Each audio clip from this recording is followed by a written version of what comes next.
And welcome to Down the Alley. This is PMAC. And Ted T.S. Spirides. We've got a mixture of tryout week, spring break week. We've got picture week. We've got team announcement week. What else is this week? April Fool's week, Yeah. Scrimmages tomorrow for scrimmage week. teams. Um, was it, would you consider this Easter week? Sunday was Easter. So is that, So when you look at a calendar, Sunday's day one, so that would be a part of this week. yeah, I mean, or is it part of last weekend? I've always felt like This week, last weekend, yeah, I've always felt like Sunday ends the week. That's how my brain always worked. I would Be- agree. I would Uh, agree. End, right? And you get the last 2 days of the weekend, off of school or work, or I guess not when you're a coach, but um in like most traditional roles, um, Sunday ends it's the last day off before you start the new week. But nonetheless, Well, speaking of Easter week, the Easter ham. I had a little Easter smoked ham, and I actually have a question for you because this fantastic Easter ham is from Old Southern Barbecue, our sponsor, and they are riding with Down the Alley all spring, and all season. I saw I was kind of late to the party on the ham and everything, but I saw some pictures. So did you put the ham back in the smoker after they gave it to you? What's that situation? yeah. I'm this isn't on script. I'm just thoroughly interested in what the process was. So the ham itself is double smoked ham by Old Southern Barbecue. So if you don't have a smoker and you order the ham, it's a smoked ham and it's cooked. And the heating instructions say, put it in the oven at X temperature, reheat the ham, slice it and serve to your guests. Um, we, I decided since with the pellet grill is sort of, basically an oven that, uses pellets as fuel and smoke. I was like, I'm just going to use that to reheat the ham So does for that make it a triple smoked make it ham? triple smoked ham. Um, there's two reasons. Well, there's two reasons I did that. One, we had a lot of other stuff in the oven, so I didn't have a ton of space. So I was like, okay, I can put the meat on the smoker. That makes the most sense out of the five things that needed to be reheated. Um, Second reason was we went to church on Easter morning. And it is the place to be on Easter morning for people that do the Catholicism or the church thing. So we had to get there early to get a seat, and the timing, and then people were coming over like pretty much right after church ended. So we were out of there, and we were in host mode pretty much the second we got home. So I was like, I'm not gonna have really time to do this whole thing. So I'm like, instead of 45 minutes in the oven at 350, I'm like, I'm just gonna throw it on 225 and just let it sit in there for 2 hours basically. So it was probably more to do logistical than it was adding a certain flavor, but it turned out really good. It was no, it was absolutely fantastic. I ate it for like two or three meals. The leftovers of it, and it was still riding. Yep. What's their glaze situation? Because it was sweet. It almost tasted syrupy, and I was into it. I think it's a mixture. Again, I don't know. I don't have the sheet in front of me. We Uh, yeah, we're not the big man. We're just you probably speculating. this. I think it's listed somewhere. I believe it is maple, like a maple brown sugar mustard glaze concoction. That's what my taste buds were picking up as well, and I was into it. And historically, I'm not like a huge ham guy. and I Yeah. don't think you are either. That's what you've said. Usually ham, I'm taking one piece to be respectful of the host. Yeah. I was going back. I was going deep on this ham. I was going back for this ham. This ham, it was good ham. It was good. Yeah. Yeah, And then I sent you a photo. I made a little breakfast I hash with know. nice. I was at work, not eating, not cooking, and you just send me a pic of that. I'm like, come Yep. on, man. Yep. That was really good too. So, um, yeah, and honestly, if you have any gathering, grad party, graduation, we got a first communion coming up for our daughter. So like any opportunity to get the food taken care of, it's always just a layup going to Old Southern Barbecue. Like obviously it's really good, but they just make it easy for for you to just pick it up, reheat it, and go. So it's the second ham we've gotten and hosted, and it's been seamless. And we were talking about team dinners. If you're, for we're in season now. If you're doing a little team bonding, a little team dinner, another good option.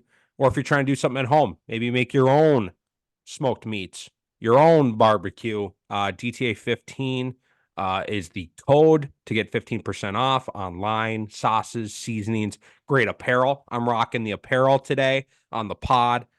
Really comfy sweatshirts, all that good stuff. Old Southern Barbecue, thank you for riding with us this season. And let's get to it.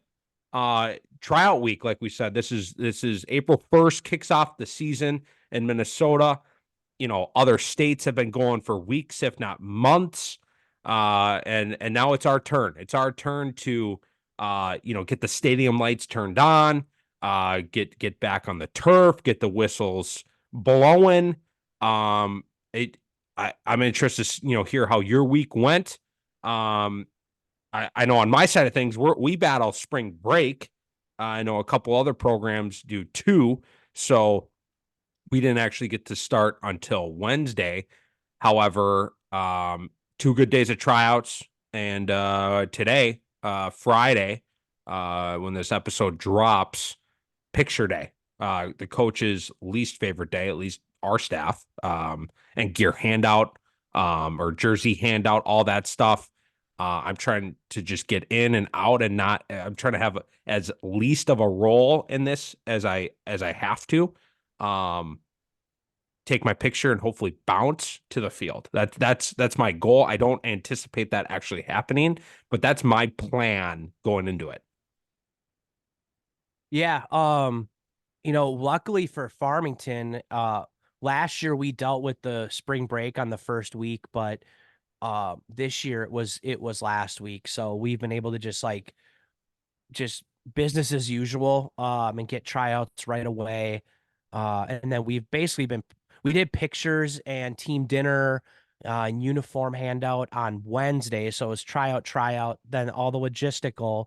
And then yesterday was sort of our first, I guess Wednesday was like a shortened real practice. And then yesterday was our first like real day of just show up and play lacrosse and have film and have whiteboard and all that kind of stuff. So, um, yeah, it is. It's just all that stuff, just needs to get done. And but I was texting a handful of people. I know I texted you, PMAC, and just a handful of other coaches on, Monday and Tuesday, just like how's it going? And it seems like everybody's fired up to be back. I think all of us have had the same sentiment of like, we don't really know what's going to happen. Like we're all confident because it's like, hey, there's a lot of nice things. We're all like, there's still some pieces that need to be figured out. There's still some roles that need to be figured out for, who's going to do what. Where's a guy going to play? Where's a gal going to play? um can the new player from JV last year step up into a new role? There's, that's an every year thing, so it's always fun. I think you get back with the boys. It's fun to be back with everybody, but even if it's just a year later, there's still a lot of question marks. There's still a lot of things to figure out in a very short period of time. Oh, for sure. Like depending on how many players you graduate, I know that's different year to year, different program to program. Um, right now, coming off the tryout, it's like the first draft, Yeah. it's the first draft of the roster. And I know coaches get that, right? The coaches that are listening, they get that, right? It's a fluid situation. We speak that to the players, hopefully they understand that. And, if they, I think the message to them is like, okay, if today or this week, if you like where you ended up, great. Don't get too comfortable, Yeah. because there may be a few players, maybe a bunch of players who aren't thrilled with where they are, or they have goals and aspirations to get where you are. So don't get too comfortable, because there's a bunch of players who, on the flip side, if you aren't, happy or satisfied with where you got placed on the first draft, I'll call it, um, great. Be hungry, right? Prove us wrong. Prove the coaches wrong. Prove your head coach wrong, or your position coordinator wrong, whatever that might be. And because it's a fluid situation, you have no clue what's going to happen throughout the season with injuries, um, with just overall play opportunities opening up. Um, and that's kind of like the fun part, right? You get to tweak. Guys might get moved into a different role. The season is upon us. Yeah. Anything can happen. I don't know. I mean, I'm fired up. Yeah, it is. It's it is fluid, and it's funny that you make a good point that like the coaches kind of understand that. I think, some kids do, maybe some kids don't. Um, but it's, tryouts are interesting because it's so unstructured that like certain play styles and certain players I think stand out in tryouts because like they have a little bit more freelance ability in them to go out and make a play.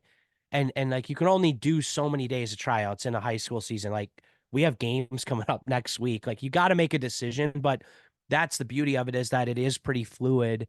Um, and like even in our first day of practice, without diving into like too many details or calling anybody out, but like even in our first day of real practice at Farmington, I'm already kind of like, hey, that guy is looking better than maybe he showed in tryouts. Or like, I think I have a spot that I could utilize him that we didn't maybe run a drill or a set that was catered to that skill set. But now I'm like, okay, yep, I can see where things are going to happen. So, um, yeah, it's like it is it's a two-way contract. I mean, it's up and down and up and down. Luckily, you don't have to travel to a new state to go play for the other squad. It's just across the street. But um, yeah, no, it's exciting. We got scrimmages coming up tomorrow. I don't know if PL is doing scrimmages quite yet, but So I believe the girls are. Katie's actually picking up Groot right now. That's why she's not on the pod. I honestly, for the dog people out there, I miss Groot. Groot's at school, we call it this week. While we had a hectic tryout week, we weren't really home a whole lot. Getting through week one. So he's been on birds all week. But Prior Lake girls, they've got I think they have a few scrimmages yeah, tomorrow. Boys, we've got scrimmages next week. With our late start. The girls actually started on Monday. They have they don't care about spring break one bit. They're not here for the beaches. They're not here for going south. We give the boys a couple of days. The girls, no beaches in their future or past. right, So the girls have been going all week, so they're gonna get a scrimmage in on Saturday. We gotta get the boys together for a day or two, and then we have a couple scrimmages lined up for next week. Who or where or what? I know some people do like big play days. I think that's kind of what the girls are doing, where there's a bunch of teams at one location. What do you got yeah. going on? Um, Yeah, so to start on the girls' side quick, it looks like the source on the MN Lax blog on our website. So if you go down the alleypod.com and then up on the top DTA blogs and the first one, MN Lax blog, the source put together a comprehensive list of like a bunch of the girls scrimmages that were happening this over the next few days.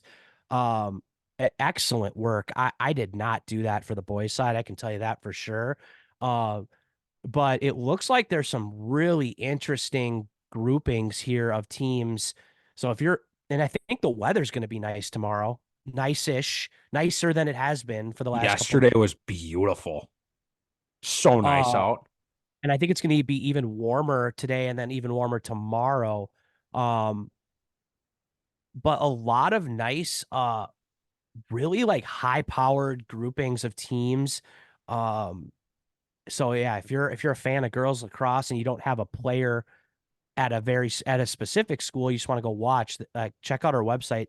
They have a bunch of options. As for Farmington, we are hosting tomorrow, which is nice. It's nice to just go to the home field and not have to travel a ton for scrimmages. But we have Cretan and Eastridge coming down for varsity.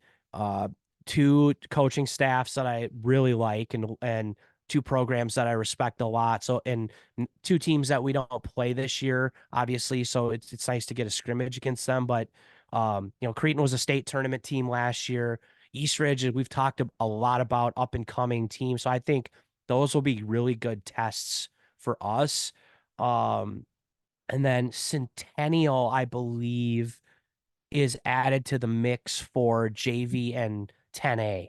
I think they're sending, Nice. so the Centennial varsity won't be there, but they have a younger team coming. So yeah, it should be a good day. I think all the teams are going to have games to play or two scrimmages. Um, we'll see how it goes. It's either, we're either going to be like, all right, we got it dialed in, or we got to blow it all up and start over. We'll see. But, I know that with Farmington, we still, like we said before, like it's fluid. We're still kind of trying to evaluate some things. So this is a good opportunity to get everybody in and get a touch and move guys around and hopefully figure out what we got going before Thursday of next week. Is that when your first game is? Thursday next week. Next Yeah. Thursday, okay. Yeah, And in prior, like we don't play until the second half of the season. So I've got a while here yet. I did Um that Go ahead. bumped game. You guys bumped a game a little earlier into April. Thankfully, we were able to get one game. I wouldn't call it early, but you're right. It's earlier than where we were previously slated to play. I'm glad that worked out. For us, we got a scrimmage next week. So Wednesday. So before we podcast next, we're going to be scrimmaging Maple Grove, which I'm really, really excited about. They're obviously one of the top programs, I would imagine, this year. There's definitely some noise around the program. They're a Section 5 contender, a team that like the teams you're scrimmaging, we don't play. So it's good to see somebody else in the mix. So really excited to, you know, we finally get a couple of days here to get the boys together, and we'll get a scrimmage in next week. So Yeah. It also sounds like Edina, STA, and Rochester are maybe doing a scrimmage day. Um, so that'll be an interesting one on the boys' side.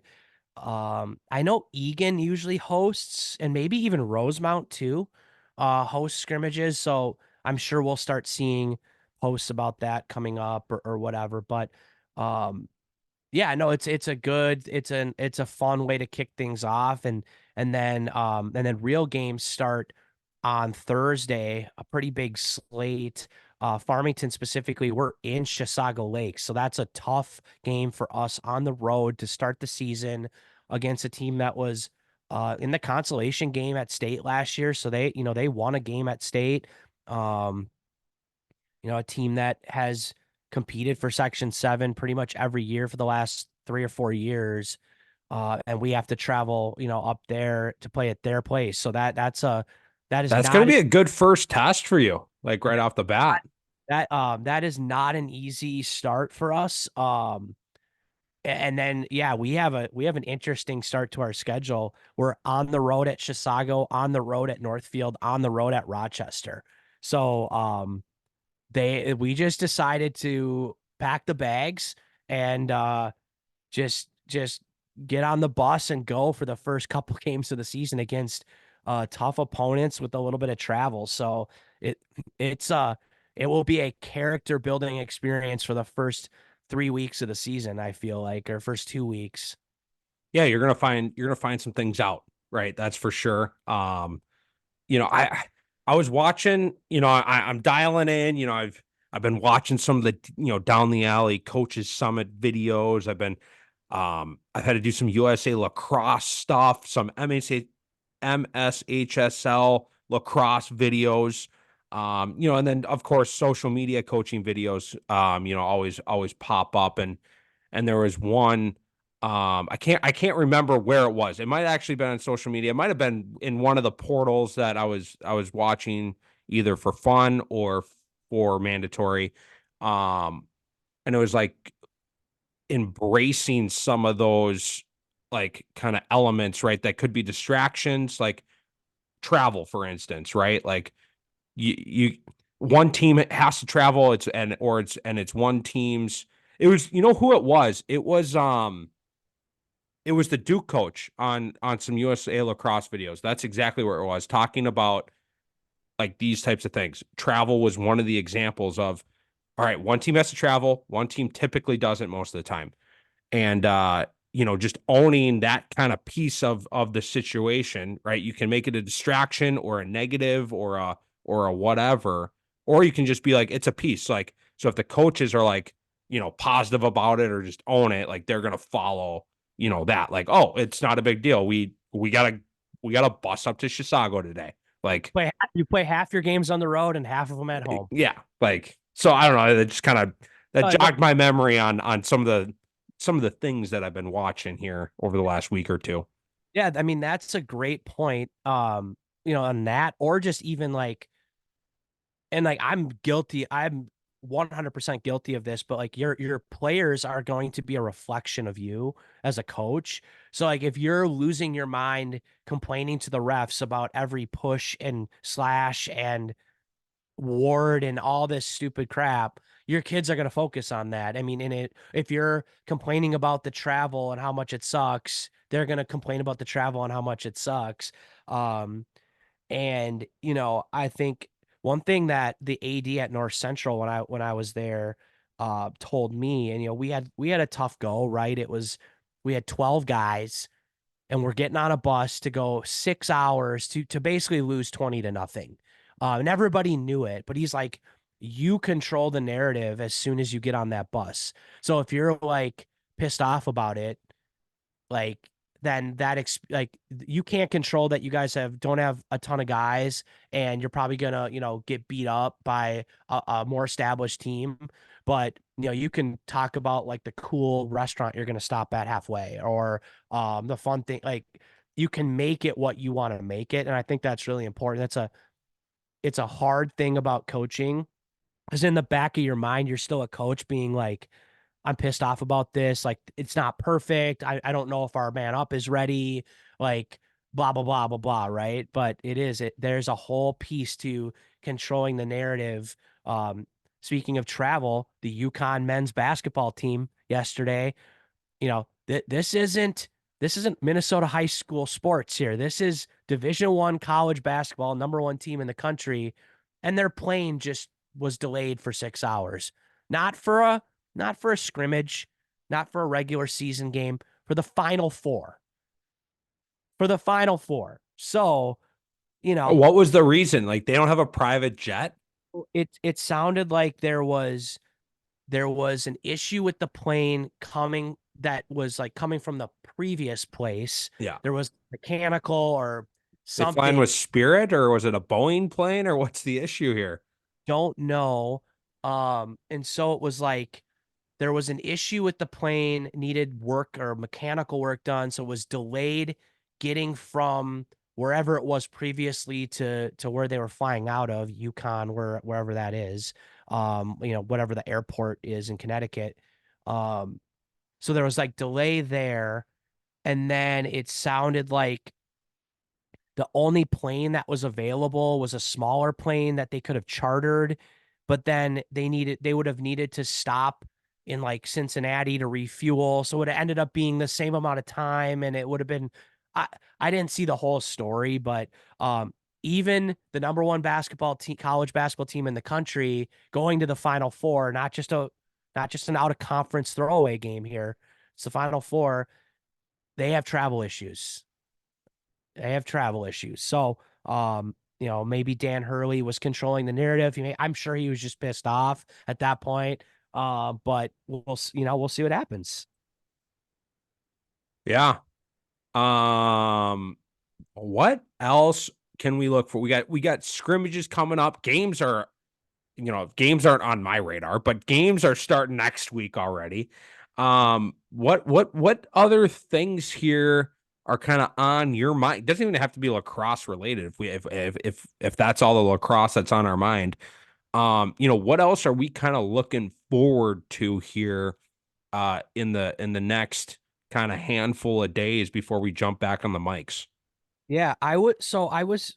That's a good question. I was talking to Brian Wilson, the Hastings coach, the other day, and he was looking at the schedule, the master schedule. Don't know why. Um, and he said there's only four Saturday night lacrosse games in the whole season in Minnesota. So Saturday games in the evening, like a 6 or 7 p.m. He said Hastings has two of those four. And he was like, why is lacrosse? Why don't we do more Saturday night games? And I didn't have an answer to that question. I don't know why. I mean, I know maybe at one time teams didn't have lights, so you couldn't play super late, but I don't think that's an issue anymore, Yeah, aside from a couple schools. yeah, I don't know if it would be like an issue thing. And there's more, but how many Friday night games are there? Like night, like there's a bunch of Saturday games in your point. How many Friday night games? Not that this is the same question at all, but is there a lot of Friday night games in other I conferences? I think there's more.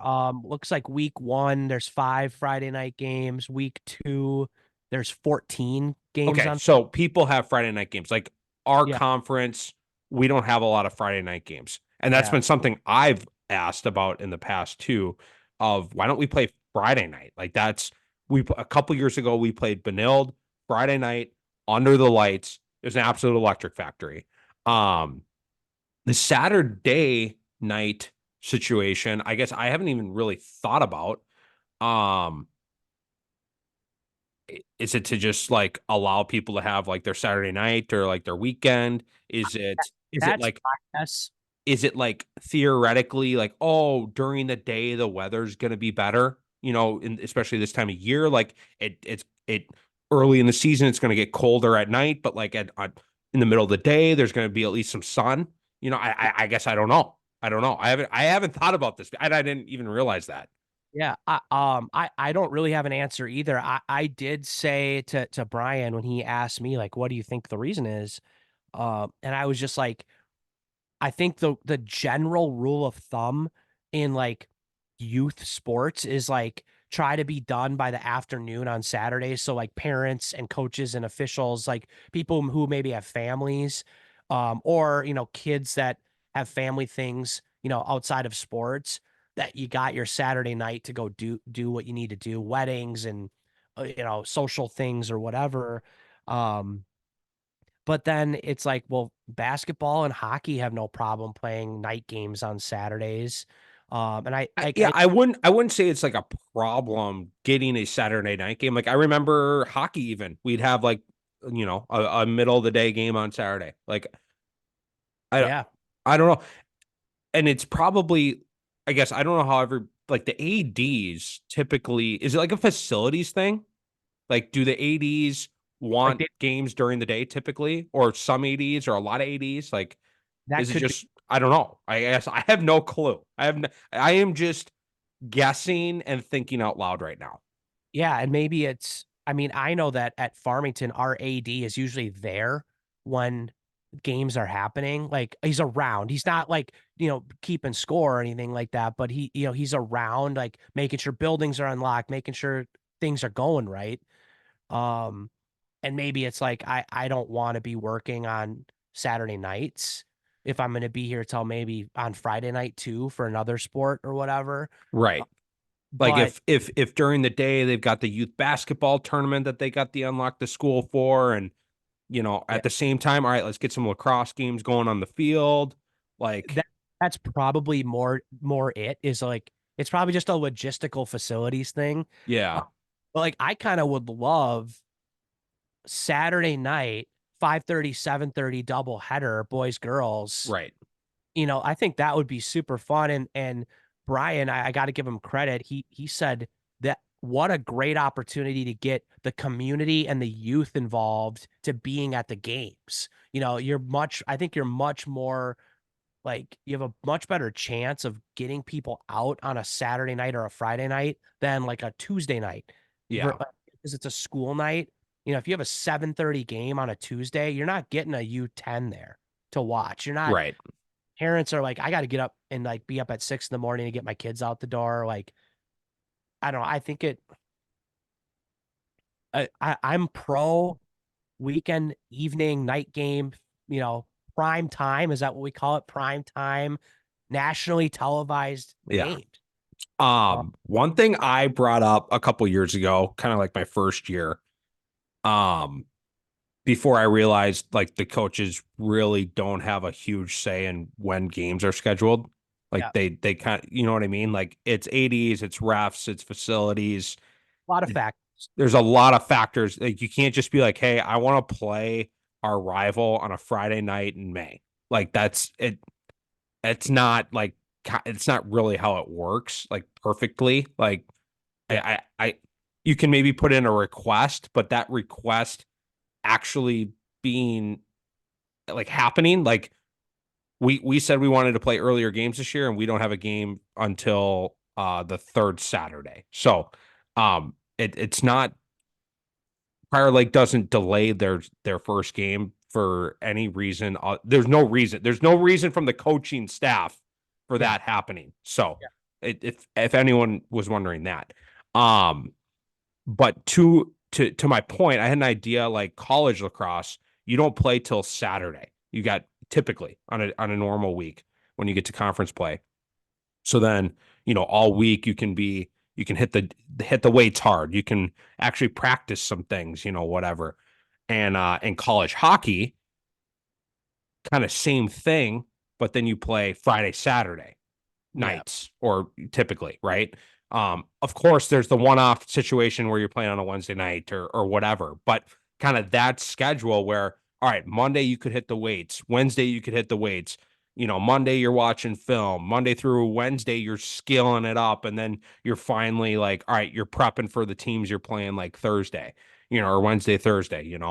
Um, Obviously, if everyone did that, there wouldn't be enough refs. Like I understand that it's not going to happen, but that was kind of one of my ideas a couple years ago. It's like, all right, why don't we just play Friday, Saturdays, and then we can actually like develop all week and like prepare all week. Yeah. Um, And so I know that like it's with the ref thing, I know that they they have made the comment like we don't have enough refs. It's really hard to get all these games covered. And yet we all play at 7 p.m. on Tuesday or 7 p.m. on all the games are at the same time. So it's like, let's right, start spreading out. Like, let's do some Saturday night games. An official could, they might not want to, but they could go officiate a game at 1 p.m. on a Saturday, take a little break, and then officiate a 7 p.m. game on a Saturday. I mean, if they really wanted to like double up, get more hours. I don't know physically how like realistic that is. I know like in club you can officiate 40 yeah, games a weekend, but at a real high school level, it's probably a little bit more taxing. So um I don't know. And speaking of a lot of games on a Saturday, we got that East-West showdown coming up. I'm sure yeah, we'll talk about it more on the next episode. because it's not this weekend, it's next weekend, but that's another game, another opportunity to kind of say, hey, we got games from um 8 a.m. until 8 p.m. basically all day, multiple fields. So like if you can't find a game you like on that schedule, on that slate, then I don't know what to tell you. Yeah, no, I know down the alley we're working with our kind of content crew to at least hit a couple of those games. You know, we'll see. I'm gonna try to make an appearance that day. You know, between our practices and what we got going on. I'm gonna try to make it out there. Um, and in general, you know, down the alley, the content crew, you know, again, we're working on their schedule, you know, locking in games. You know, I'm excited to see what they can do and kind of put together, um, you know, covering some of these awesome games, you know, all throughout the season. Yeah, no, it'll be good. It's a cool event and I hope it goes well. I hope the weather's great.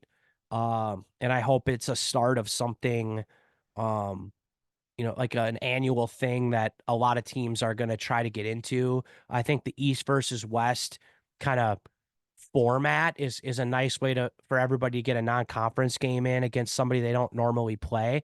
And for us fans and coaches and people who follow the sport to see, teams that don't normally play each other kind of compare and contrast like, hey, like how do these teams compare like from a metro wide, statewide situation. And I think even like Moorhead's coming down for this. So like they're getting representation from all over. And it's a great way to, promote the sport. And um I know there was talks about doing something like that a few years ago. And then the weather, I think, put the kibosh on it. They were going to do it wasn't this big. It wasn't this many teams. I think it was like a lacrosse day Minnesota thing with 3 games. And then this one has like 25 games. So um I'm glad whoever's kind of organizing it, I'm glad that they uh figured out the logistics to pull it off. Yeah, no, I'm jealous that we're not playing in it. You know, I hopefully I get an invite or not hopefully Prior Lake gets an invite. Not sure what that process is, but Yeah. um I I'd love to coach at it, you know, next year, have a team there. and I think it's pretty they do that a lot in college sports where it's like an early season quote unquote tournament or like a showcase type deal where they can get some non-conference matchups like big matchups early in like a neutral location or like something interesting they can promote to get more teams to kind of showcase the upcoming season. So I think it's a good model and hopefully it works out. Yeah, maybe we'll just have to maybe Farmington, to give you guys more homework. Maybe you guys should host a north south Or showdown. yeah. Because you Um, guys are south. You guys are more south than we are, yeah. right? North Right. South. Let me look at a map here. But you guys are more south than we are. So Yeah. yeah, It's you should be the south host. yeah, instead of the big city classic or whatever, it's like the big farm classic or something like that. Yeah. There you go. Um, Invites are based on your farming History. export history. Hey, Prior Lake used to be a huge farm town. No, I know. Yeah. Lake Farmington, Yeah. Fire Lake, all the Chaska, maybe even a little bit. Yeah. So we'll see what happens. Um, yeah, not a ton to talk about from scores and objectives. I think every team is in the same boat. Like we're gonna see what happens tomorrow at scrimmages. We're gonna see what happens day one, and then we're off to the races. So um, kind of a light episode today, but I know we're all excited for like real stuff to come up and like be like, all right, this is what happened. Now who's gonna be the surprise team this year? There's always a couple. Yeah. No, and I hope down the alley likes this episode because this was kind of the conversation or conversations and topics that you and I have been kind of talking about this week and what I don't know, maybe other coaches talk about. I don't know. I'm not in the group chats with a bunch of other coaches. So, maybe, maybe these are similar topics to what they're talking about too, and maybe what's going through their minds. So, a little inside look. I don't know, a little inside look, and hopefully at least one of the things was interesting for you. Yeah, yeah. And yeah, to I guess wrap up, like you said, if you got team dinners planned, if you have you have to cater to the whole team and staff, Old Southern Barbecue. And if your kid's a senior and you're planning a grad party, it's a layup. It's a Yeah, layup. yeah. I think it's a no brainer at this point. No brainer at this point. So, yeah, thanks for tuning in. Next week is already week one. Next week is week one. Games are starting. We'll have even more to talk about, maybe some things to react to. Uh, Yep. I hope something goes down where it's especially next Thursday night where Ted is flustered about something and and we can get maybe even a live or right now it won't be a live reaction, but it'll be a react immediate reaction. There we go. An immediate reaction on where on the roller coaster Ted's at next week. Yep. Yep. You guys will get it. I'll be coming in hot tomorrow or next week. Love it. Thanks for tuning in and we'll be back next week, week one. Here we go.